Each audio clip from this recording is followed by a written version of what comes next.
Do we have too much government? We need to put people ahead of corporate profits. This system is so lopsided. This threat is a real threat to democracy. And I think that's really important. That's something we haven't been doing in this country for a long time. Where do you start? What do you do? How do you do it? Access to Democracy and other Eagan community television programming is supported by Thomson Reuters, makers of Westlaw Next and based in Eagan. Through Westlaw Next and other innovative online services, Thomson Reuters is the world's leading source of intelligent information for businesses and professionals. Online at thomsonreuters.com. And by U.S. Federal Credit Union, the member-owned financial institution offering service, value, and experience you can trust to the greater Twin Cities community.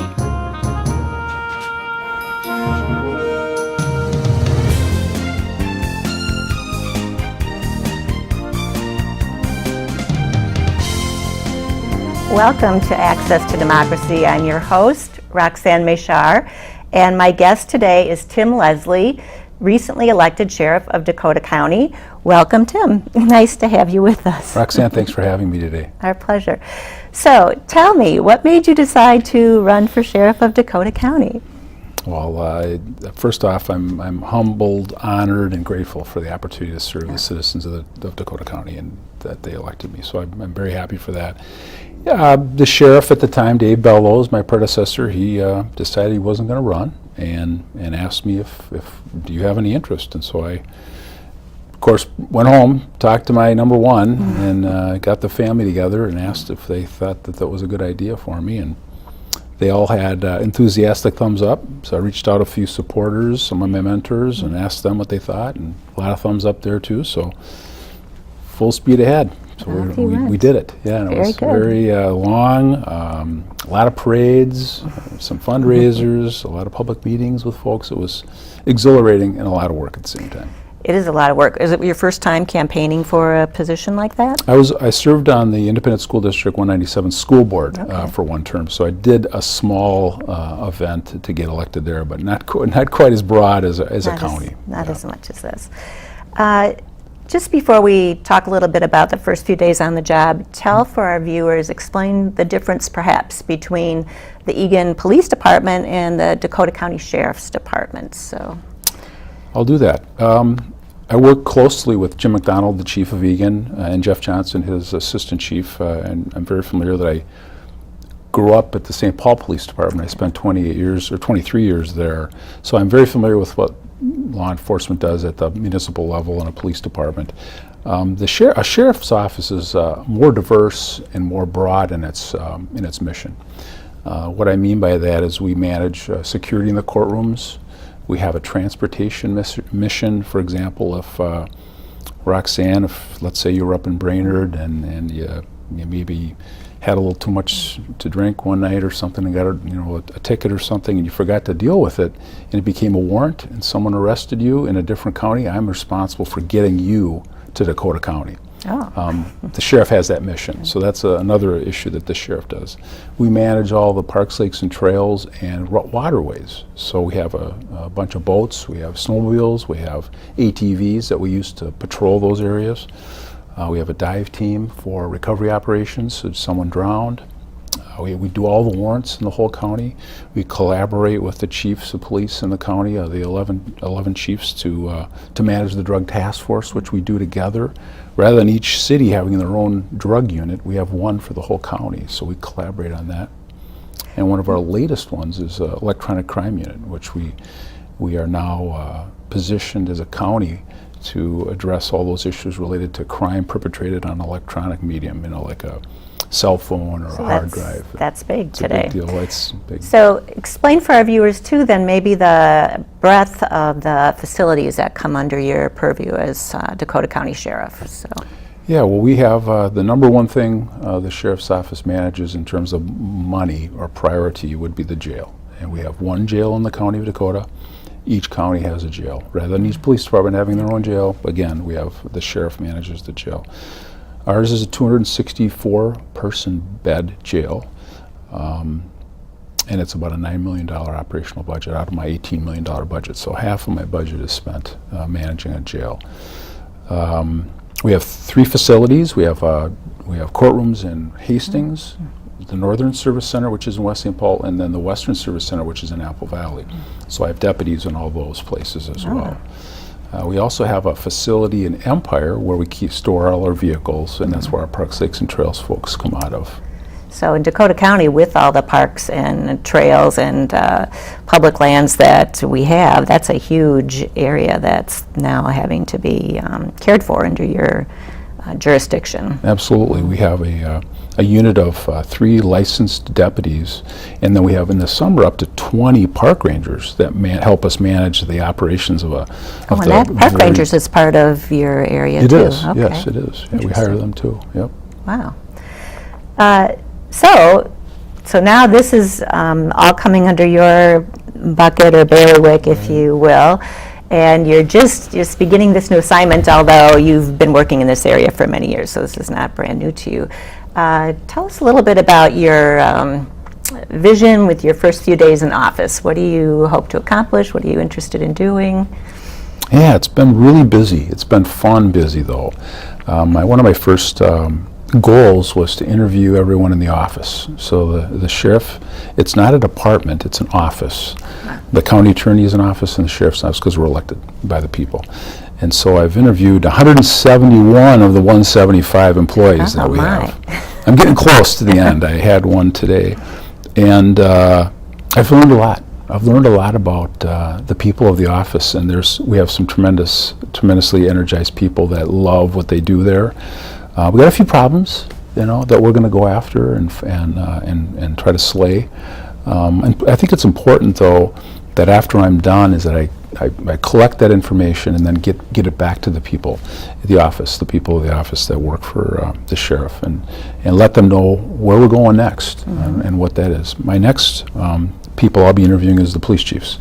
I talked to Jim McDonald on the phone today. We were unable to have coffee yesterday. That was going to be my first person to meet with, but one of his police officers got bit apparently yesterday, so he had to go to the hospital and check on one of his officers. Wow. So we weren't able to meet, but that'll be next. Get kind of an understanding of what the police chiefs face in their communities and how the sheriff's office can help them. And then after that, I'm going to meet with the county commissioners and sit down with them and make sure that I understand what they're facing in terms of my annual budget requests and things like that. And we just have a good relationship moving forward. So those have been my kind of a first maybe 2-3 months in the office. I hope to also have maybe a retreat in the fall where we'd like to set some goals for the office for the next 4 years, what we can accomplish. Again, hear back from the employees on what they think is important and how we set forth the mission for the next 4 years, meeting the mandate that we're handed. That is important, and I think sometimes for employees it's enough to know that someone's listening, and in your case that information will go forward and be used, but people I think like to have a chance and an opportunity to share. They're working at ground level. They know what they face every day. They Absolutely. know where efficiencies or different things can be done to make things work better or to serve better and so forth. So and that was one of my questions, and I asked, how can we make it easier for customers to access our services? How can we be better stewards of the money that we receive from the taxpayers? And one question I asked is, if you had a magic wand, what would you do? And one of the deputies says, well, you already did it. And I said, well, what did I do? She goes, well, you made Joe Lico your chief deputy. And I went, whoa, I guess that was a good pick, because I had to pick my replacement. Yes. And I picked the guy from the inside. His name is Joe Lico, and he's a longtime sheriff's office employee. I think he's been there 17 years, and just a nice young man. So magic wand question, 171 interviews so far. What was the most surprising answer, would you say? Actually, what's been interesting is the ownership people have over specific jobs when they are given an area of their autonomy, control, and expertise. We have a few people in the jail that came in, and I said, well, what are you, and I don't know what everybody does. I make, correctional deputies, I know what they do generally, but sometimes they have some specific duties that are assigned to them, like this one young woman. she gets all the female inmates ready for transport to the next location where they're going. She goes, "It's mine, I own it." And I was like, wow, interesting. And I heard that several times through, is they want that ownership. They want to be able to have something that they take pride in and own it. And so I think we're going to try to use that to our advantage. Very nice.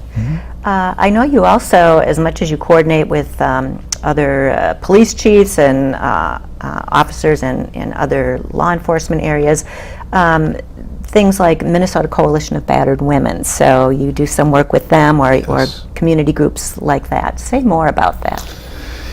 I mentioned that we were doing an electronic crime unit where we will be examining crimes committed via electronic technologies, via cell phone or a computer or any of those kind of things. As we were forming this coalition, this group, an article came out in one of the newspapers. I believe it was the Star Tribune. One of the women from the Minnesota Coalition of Battered Women read the article, contacted 360 Communities here in Dakota County and said, "You better call Tim." And so I got a call from a woman, and she said, "Are you doing this?" And I said, "Yeah." She goes, "Well, we should partner together, and maybe you should see if you can get a grant for Violence Against Women Act, which is a federal program trying to prevent these domestic assault re-victimization of women." And so we partnered in the grant, and we were awarded a $200,000 two-year grant. And what we will be focusing on is the crimes perpetrated against victims who have orders for protection and orders for harassment within the court system, and how the abuser sometimes will put Snoop software on their cell phones and follow them or know where they're going, and how to fix some of that. And so it's an education piece, it's a technology fix. Part of the issues, these victims would come to 360 Communities or Lewis House and would say, "I don't know how he knew I was going to be at this location, but he was there." And it was really creepy that I was out to dinner with my new friend, and he's sitting at the bar watching me. And so we're going to try to figure that out. Then the victim would, there was no way to fix her phone. She would have to go to the Geek Squad, for example, and it would cost her $200 to get it fixed. So we're going to try to be that conduit to fix that and educate people on how to be safer in that environment which is so emotionally charged already. Yes, and that's really wonderful work. The other thing too, I think that from my background in pastoral care, people aren't aware, women particularly, that to be contacted numerous times by email or by phone by someone where you have specifically said you do not want to be contacted, that is abuse, that is harassment, and many people aren't aware of that. And then you have a right to contact your local police department or county sheriff's department, depending on where you're located, and ask for help with that, because people often think they just have to put up with it, or they would have to change their phone, or they have to do something else. Well, there's other things that can be done as well, and this is a kind of program that will educate and really help people understand. Part of the issue is, frankly, law enforcement too doesn't really understand what their role or how the technology works. So we got an education piece for them too, because when the police officer gets there and she explains the circumstances, he may go, "Oh, I don't know what to do." So we want to give him some understanding of how to fix this too. Yeah, and some tools and skills to deal with that. Very interesting. So those kinds of community coordination and collaboration projects are really wonderful for your office to be involved in. We're excited for it, yes.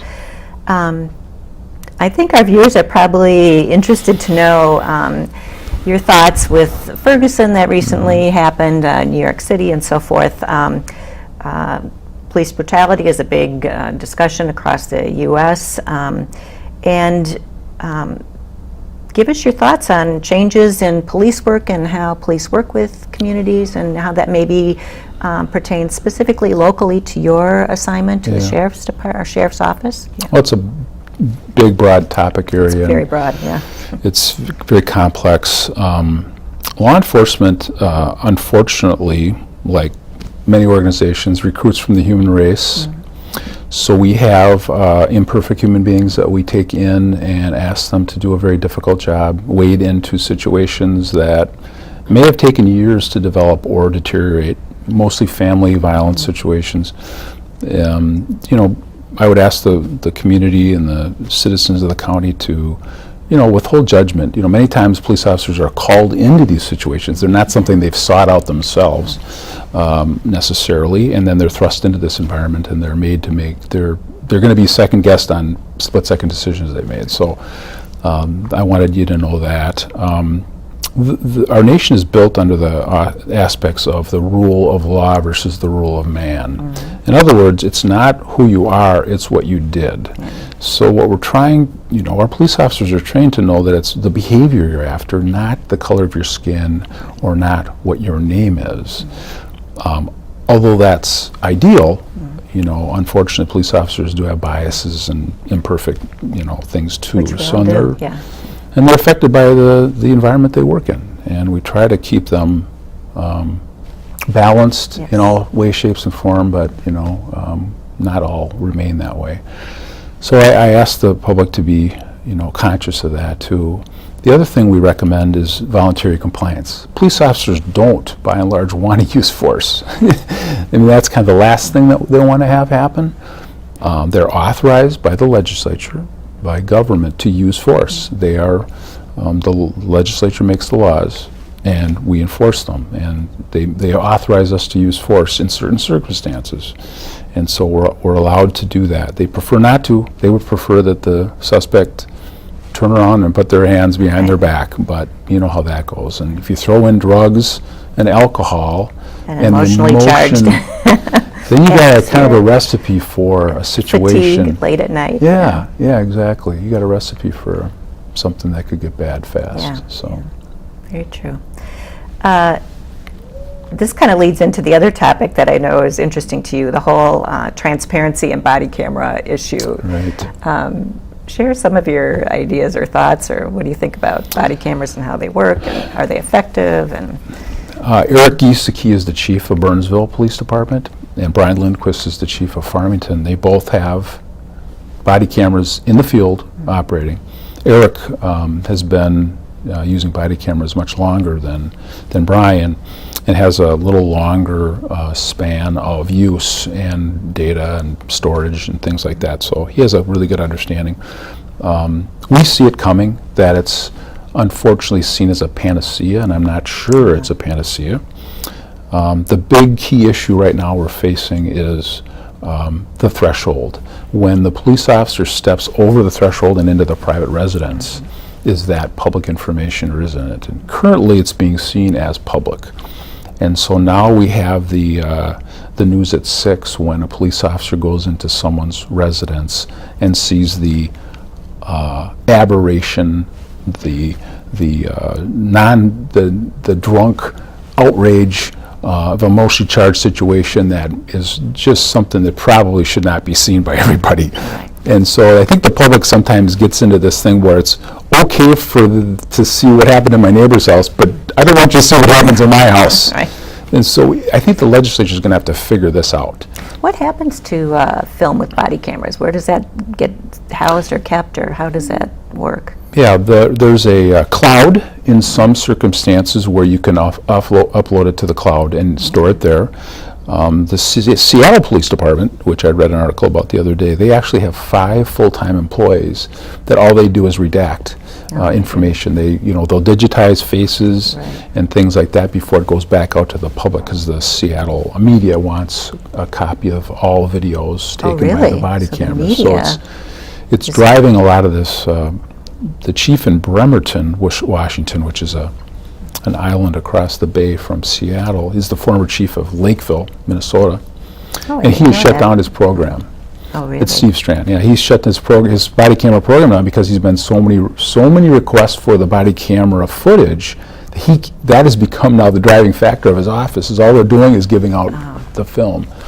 So that's got to get fixed too. So we do have body cameras in the jail, and because the jail is under a constant camera surveillance system already, and it's been very valuable in us in showing the behavior of certain inmates when they're trying to resist, going into cells and things like that. So we do have some patterns, and we do. Yeah. See what's going on. You see a lot of trends developing? Because you do work with other law enforcement officials, you work with the community, engage people one-on-one. So let's share for our viewers some of the trends you see developing in law enforcement. Yes, we're seeing an increase in drug seizures. And so with that comes the concern that maybe we've moved into the big time here in Dakota County a little bit. It could be an aberration, it could be a short-term situation that we're facing, but the Drug Task Force, which is managed by a governing board that I've served on for the last 4.5 years, and the commander of the unit is a Dakota County sergeant. He just was with me in my one-on-one interview with him that heroin seizures are up and methamphetamine seizures are up and cocaine seizures are up compared to years prior. Does that equate with usage is up, or does it equate with better police seizure procedures, or any I wish I sense knew. of that? I don't know. Okay. They do a great job, don't get me wrong. We have a wonderful system in place that manages the tips we get about drug dealers and the follow-up for complaints of drug dealing that goes on in Dakota County. We have a system that's a model for others. But I'm not sure what that means. We're going to be watching it to make sure it's not something that's on its way up and going to stay up there. I'm concerned about what's going on across in Somalia and with ISIS and with the terrorism things that are going on. I've watched, I'm sure some of your viewers have watched it too, the commentary from experts saying that there is efforts to get back here to the homeland and perpetrate another attack. And I'm worried about that. I'm not, we're not building, fences around anything, but we're just listening more, kind of getting more engaged. I've encouraged the chiefs of police and myself, we're going to start having those conversations about if we're getting any information about any folks that have left the Dakota County area, have traveled and are coming back now, because I think we want to keep an eye on that kind of threat. Yeah, I think it's just a good thing to do. The jail, our population was up towards the end of 2014, but right now it's been rather stable around the 260, 270 mark. So we keep an eye on that. The situation we face with the jail of 264 beds is that if when we go over that number, we board them out. We have arrangements in both Goodhue and Ramsey County that if we go over our number of beds, then we just send inmates up there or down there respectively. But if we sustain that number over 300 for a year, then we begin to look at the process of making an addition to the jail. It's a very costly, it's actually cheaper to board them out than it is to add on to the jail. So we want to resist that because it's a taxpayer burden that we would throw on our taxpayers. So we hope that that doesn't keep going. And of course, a lot of communities have privatized their jail system, which is a whole other can of worms. Exactly. Because that privatized company has no interest in reducing the amount of prisoners. They have every interest in increasing it. So then that's a whole nother expense or cost. Yeah. Thank you. That's a great point. And I wanted to add that in the jail we have jail programs, and it really comes back to what I've heard in the community when they've engaged them in conversation about our jail and about the inmates. And 99% of the people that come in and out of our jail are going back to the community. They're going to be out in our communities, going to games, shopping at the grocery store. How do you want them coming back out of our jail? Better criminals, or people who have hope for the future? Yes. And we encourage our staff to give them hope, and we do that for a variety of reasons. We have our purposes. We have spiritual programs for them. We have ways to get their GED or their high school diploma. We have ways to work on anger management, get chemical dependency treatment, and we have a unit called Inmates Motivated to Change where we bring in guest speakers. We've had Buzz Schneider, a former U.S. hockey Olympian. We've had Andrew Zimmern from Bizarre Foods, and we've had Jerry Kill, the coach of the Minnesota Gophers, come in and talk inspirational to these folks and try to get them to understand that this system, that the behaviors they've done in the past have got them to this point. What are we going to change not will to be come different. back. Yeah. And how So- is their support system going to be different when they leave? So Exactly. it's not the same group of people. You're not falling into the same set of activities. It's a kind of business, we don't want repeat business. Right. You know, back to your Yes. point. Yeah. It shouldn't be a profit-making No, enterprise. no, it Yeah. shouldn't be. Right, yeah. Yeah, and I think your listeners, your watchers will be happy to know that we keep our costs low for as much as possible. Our average cost for a meal in the jail is $1.19. So they don't come for the cuisine, that's for sure. We just have a few minutes left, Mm-hmm. but you were just mentioning briefly before the show that for citizens who want to learn more about the sheriff's office and all of the law enforcement activities that are going on, there's a course or they can sign up. Yeah. Maybe tell us a little bit about that. Yeah, thank you for that, for reminding me of that. Yeah, we every year in April we host a citizens advisory. We host a Citizens Academy. Academy. Yeah, okay. so we bring in citizens from the community that want to learn about what the sheriff's office does. And it's an 8-week program. It's one night a week, basically from 6 p.m. to 9 p.m. We have a graduation ceremony. We have some pizza at the end of the deal. They get to meet the staff. They get to use the taser, and they get to tour the jail, and they learn about what we try to do in the sheriff's office. And we love for people to sign up if they're interested. There's a number across the bottom. Just call us. Yes. And I'm also starting a citizens advisory panel for me, that I'm trying to collect a person from each community in the county that would come and visit with the sheriff quarterly and tell me what they're hearing in the community, and I would share with them, of course, what the sheriff is seeing. That's wonderful. So people can contact the number on the bottom of the screen, and they can bet. see if they're interested in taking the course and learning more about what goes on with our local law enforcement, or being on the advisory board, which is really nice. excellent. We only have about a minute or so left. I'm going to just ask you to share briefly. You have a second job, actually. We'll call it a second I job do, in yeah. quotations, but you are an adjunct professor at the University of St. Thomas. Say a little bit more about what you're teaching. Yes, I do. I teach there one class a year. That's about I can fit in. It's very intense, but it's awesome, and I get a lot more out of it. Don't tell them, don't tell the students, but I get a lot out of it too, learning from them as we go forward. It's called Administration, Leadership, and Change. We talk about change process and the role leaders play in creating change. And we get I shouldn't call them kids, they're young police officers from all across the metropolitan area. Some travel from quite afar to come in and do that. And I know you're a former professor at the University of St. Thomas too, so it's a special place. I have both my sons are graduates from there, so nice. yeah, and Yeah. I have my master's degree from there too. So it's a great place. So wonderful that you're able to bring along the next group of law enforcement, next generation. You get to learn something, because teachers, of course, I know how that works. You teach what you need to learn, but and they benefit as well, so they get to be part of that. Yeah, very excited. And it is interesting, but it is a lot of work being an adjunct professor, as you know. It is another job, so it really takes a lot of time and commitment and It does. interest in wanting to pass that knowledge along. So Yeah, I still get lots of contacts from them. I think My our students. time is up, actually. It's gone quickly, and we didn't even get Yes. to cover other things, but thank you so much for Welcome. being with us. It was wonderful to have you. Thanks for having me. We'll come back soon. I'd love to. Great.